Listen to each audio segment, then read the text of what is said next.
আসসালামু আলাইকুম, আশা করি সবাই ভালো আছেন। সবাইকে স্বাগতম আমার ব্লগ ভিডিওতে। আজকে আমি 5ই আগস্ট নিয়ে কিছু কথা বলতে চাই।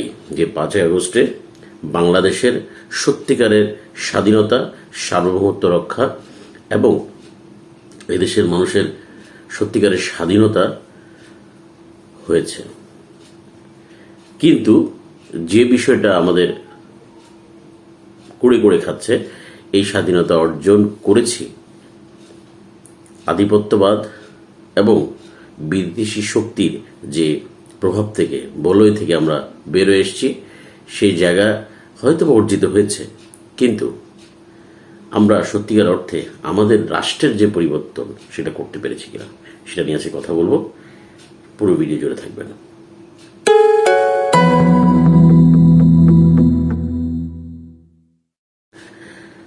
5ই আগস্টের সবচেয়ে বড় যে চাহিদাটা ছিল বাক স্বাধীনতা। এই বাক স্বাধীনতাই আজকে দেখেন, যে যা ইচ্ছা বলতে পারছে, করতে পারছে। কেউ কোথাও ঘুম হচ্ছে না, কোথাও সেটার জন্য তুলে নিয়ে যাওয়া হচ্ছে না, হুমকি দেওয়া হচ্ছে না। ডিজিএফআই অথবা এনএসআই অথবা রাষ্ট্রের যেসব উইংগুলো রয়েছে সেই জায়গা থেকে কোনো হুমকি ধুমকি আসছে না। তাহলে এটার দিক দিয়ে আমরা বলতে পারি আমরা শতভাগ একটা অর্জন করেছি। যেমন আমি একদম এক্সাম্পল দিয়ে যদি বলতে পারি, আওয়ামী লীগপন্থী যে সাংবাদিক, শিক্ষক যারা রয়েছে, তারা কিন্তু অকপটে, এত বড় অন্যায় হওয়ার পর অকপটে তাদের পক্ষে কথা বলে যাচ্ছে। দ্যাট মিনস 24 তোমাকে অ্যাটলিস্ট এই কথাটা বলার জন্য এই স্বাধীনতা দিয়েছে। তুমি গুম হবে না, তুমি গ্রেপ্তার হবে না, তুমি তোমার কথা বলে যাচ্ছ। দ্যাট মিনস আমরা সেটা অর্জন করেছি। এখন আমরা কি জিনিস অর্জন করতে পারিনি? আমরা অর্থনৈতিক স্বাধীনতা অর্জন করতে পারিনি। আমি বলবো না এই ভঙ্গুর অর্থনীতি রেখে যাওয়া 16 বছরের, সেটা 2, 3, 4, 5 বছরে খুব সহজেই উত্তরণ করতে পারবে। ব্যাংকিং ব্যবস্থাকে ধসে দিয়ে গেছে, ব্যাংকিং ব্যবস্থাকে লুটপাট করে একদম তলানিতে নিয়ে গেছে। এই জায়গাটাকে এত দ্রুত রিকভার করবে আমি এটা মনে করি না। অর্থনীতির ভাষাও কিন্তু সেটা কখনোই পসিবল না, এত দ্রুত রিকভার করা। কারণ টাকাগুলো যদি দেশের ভিতরে থাকতো তাহলে একটা কথা ছিল, টাকাগুলো দেশের বাইরে চলে গেছে। সো এই অর্থনীতিকে আমরা এখনো একটা স্টেবিলাইজড অবস্থায় আনতে পারিনি। বিদেশি বিনিয়োগের জায়গাটা আমরা এখনো আরো ভালো কিছু করার সুযোগ ছিল, সেটা করতে পারিনি।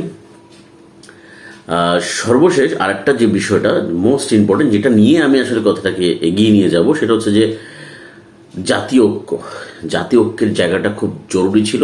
আপনি অর্থনৈতিক মুক্তি পেতে চান, অবশ্যই জাতীয় ঐক্যের কোনো বিকল্প নেই। আপনি সামাজিকভাবে একটা সুন্দর রাষ্ট্র ব্যবস্থা করতে চান, জাতীয় ঐক্যের কোনো বিকল্প নেই। আপনি একটি সুন্দর শিক্ষা ব্যবস্থা করতে চান, অবশ্যই জাতীয় ঐক্যের প্রয়োজন রয়েছে। আপনি একটা সমাজকে সচ্ছল করতে চান, স্ট্যান্ডার্ডাইজ করতে চান, তাহলে এই জাতীয় ঐক্যের প্রয়োজন। কেন? খুব রিসেন্ট সময়ে আপনি দেখেন কেউ কারোর সাথে মারামারি করছে, বিশ্ববিদ্যালয়গুলোতে কি করছে, একদল আরেক দলের সাথে আক্রমণ, দখল। এই যে বিষয়গুলো 24-এর আগে এই জিনিসগুলো কিন্তু আমাদের অপছন্দের কারণ ছিল বলেই শেখ হাসিনাকে এদেশ থেকে তাড়ানো হয়েছে বা তাদের দোষদেরকে সরানো হয়েছে।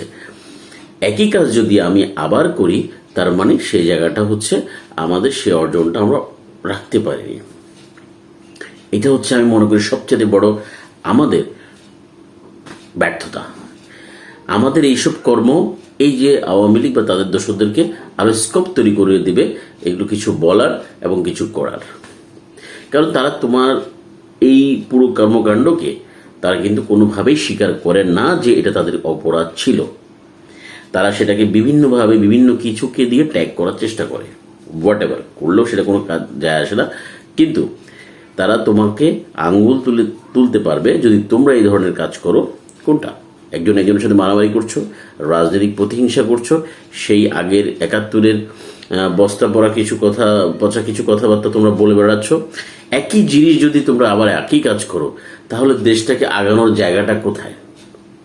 মানে তুমি দেশকে আগানোর জন্য কি কি কাজ করছো সেটাই ইম্পর্টেন্ট এখন দেখছি না। কে কোন অতীতে কি করেছে, একজন একজনকে দোষারোপ করছে। তাহলে এই কাজটা তো হাসিনাও করতো। তাহলে একই কাজ যদি করার জন্য আমি তাকে বিদায় করলাম, তোমরা সেম কাজটা যদি আবার করো, তাহলে হাসিনাকে বিদায় করে আমরা যে অর্জন করার চেষ্টা করেছিলাম সে অর্জন তো আমাদের হচ্ছে না। এটা হচ্ছে আমাদের সবচেয়ে বড় ব্যর্থতা। তাহলে এই ব্যর্থতাটা আরেকজনকে সুযোগ করে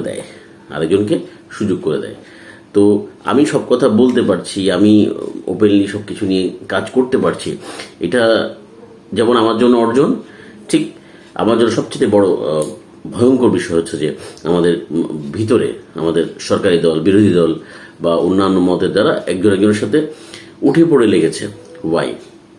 বাক স্বাধীনতা আছে, ফাইন, বাট সেটারও একটা নির্দিষ্ট জায়গা রয়েছে। বাক স্বাধীনতা বলতে কি? বাক স্বাধীনতা বলতে যেটা ন্যায় সেটা আপনি বলতে পারা, কিন্তু আপনার মনের ভিতরে যাহা চায় তাই আপনি বলতে পারবেন, বিষয়টা তাই নয়। ন্যায়সঙ্গত, রাষ্ট্রের সাথে সামঞ্জস্যপূর্ণ এবং সিস্টেমের সাথে সামঞ্জস্যপূর্ণ কথাগুলো আপনি বলতে পারবেন, সেটা হচ্ছে যে আপনার বাক স্বাধীনতা। আপনার যা ইচ্ছা তা বলবেন এবং যেটার কোনো ভিত্তি থাকবে না, সেগুলো কখনো বাক স্বাধীনতার মানদণ্ড হতে পারে না। তো আমার একদম স্পষ্ট কথা, আমরা যে 5 আগস্টে যা অর্জন করেছি, সে অর্জন আমি বলবো না এটা এত সহজ জিনিস নয় যে আমি একটা বিপ্লব করলাম, একটা অভ্যুত্থান করলাম, সঙ্গে সঙ্গে অনেক বড় কিছু আমাদের মধ্যে চলে আসবে, এটা কখনোই পসিবল না।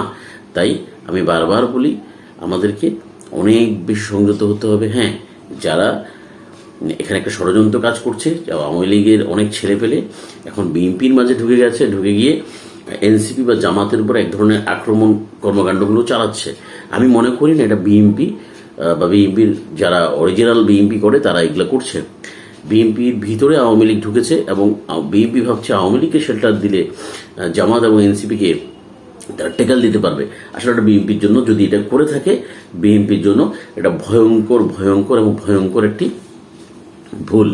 কারণ কোনো কারণে তারা যদি মাইনাস হয়, আওয়ামী লীগ যদি ইন হয়, বিএনপি সবচেয়ে বেশি ক্ষতিগ্রস্ত হবে।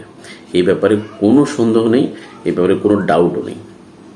তাই এই বিএনপি যদি এই আওয়ামী লীগকে শেল্টার দিয়ে জামাত এনসিপিকে যেভাবে আঘাত করছে, আক্রমণ করছে, তো সেই জায়গাটা কিন্তু বিপজ্জনক হবে। আমি মনে করি যতগুলোই আওয়ামী লীগ, মানে যতগুলো ভিডিও দেখা গেছে, সেখানে ম্যাক্সিমামই দেখা যাচ্ছে বিএনপির সাথে পুরনো আওয়ামী লীগাররা যোগ দিয়েছে। দ্যাট মিনস তারা একে তো এনসিপির প্রতি বা জামাতের প্রতি তাদের একটা ক্ষোভ রয়েছে, সে জায়গায় বিএনপি তাদেরকে সহযোগিতা করছে, সেই জায়গাটাও কিন্তু আমি মনে করি আওয়ামী লীগের স্কোপ তৈরি করবে। এছাড়া বিএনপির জন্য বড় ধরনের ক্ষত তৈরি করবে এবং বিএনপির ভাইরা যদি না বুঝে, সেটা তো তাদের দুর্ভাগ্য এবং তারা এই জিনিসটা হয়তো বা সাফার করবে। 16 বছরের সাফারিং ভুলে গেছে, এখন নতুন করে এই সাফারটা তাদের করতে হবে। যাই হোক, শেষের বেলায় একটা কথাই বলি যে দ্বন্দ্ব, জাতীয় ঐক্য, এই বিষয়গুলোর ব্যাপারে আমাদের সচেতন থাকতে হবে। দ্বন্দ্ব করা যাবে না, জাতীয় ঐক্য রাখতে হবে। আমরা বিরোধীদের সাথে বিরোধিতা নয়, আমরা গঠনমূলক বিরোধিতার মাধ্যমে সরকারের সমালোচনা করবো এবং সরকারও যথেষ্ট নমনীয়তা দেখাবে। সরকারি দলের যেসব কর্মীরা রয়েছে তারাও এই বিষয়গুলো যদি উপলব্ধি করতে পারে, বা রাষ্ট্রের যে প্রধান বা আমাদের প্রধানমন্ত্রী রয়েছে উনি থেকে একদম শেষ অবধি যিনি কর্মী রয়েছে, তারা যদি উপলব্ধিটা করতে পারে, তাহলে রাষ্ট্রের সৌন্দর্য হবে। আদারওয়াইজ কারো ষড়যন্ত্রের শিকার যদি হয়ে যায় বা নিজেরা যদি ট্র্যাপ হয়ে যায়, তাহলে হয়তো রাষ্ট্রের জন্য ক্ষতি, ভবিষ্যতের জন্য ক্ষতি, আমরা সবাই ক্ষতিগ্রস্ত হব। কারণ আওয়ামী লীগ এই দেশে আসা মানেই আমরা আবারও সে আধিপত্যকে বিকিয়ে দেওয়া, মানে আমাদের নিজেদেরকে বিকিয়ে দেওয়ার মাধ্যমে একটা রাষ্ট্র ব্যবস্থা। কারণ আওয়ামী লীগ বরাবরই ভারতের একটি টিম, যারা এই দেশে এসে কাজ করে শুধুমাত্র মুক্তিযোদ্ধা বিক্রি করে, আদারওয়াইজ তাদের আর কোনো রাজনৈতিক শক্তিশালী কোনো কিছু তাদের মধ্যে নেই। তাই আমরা রাষ্ট্র ব্যবস্থাকে যদি সুন্দর করতে চাই, ডেফিনেটলি এই আওয়ামী মুক্ত সমাজ ব্যবস্থা গড়ে তুলতে হবে, তাদের মাইন্ড সেট আপ মুক্ত সমাজ ব্যবস্থা গড়ে তুলতে হবে, তাহলে একটা সুন্দর রাষ্ট্র গড়ে তোলা সম্ভব। আজকে এই পর্যন্ত। ভালো থাকবেন, সুস্থ থাকবেন। আসসালামু আলাইকুম।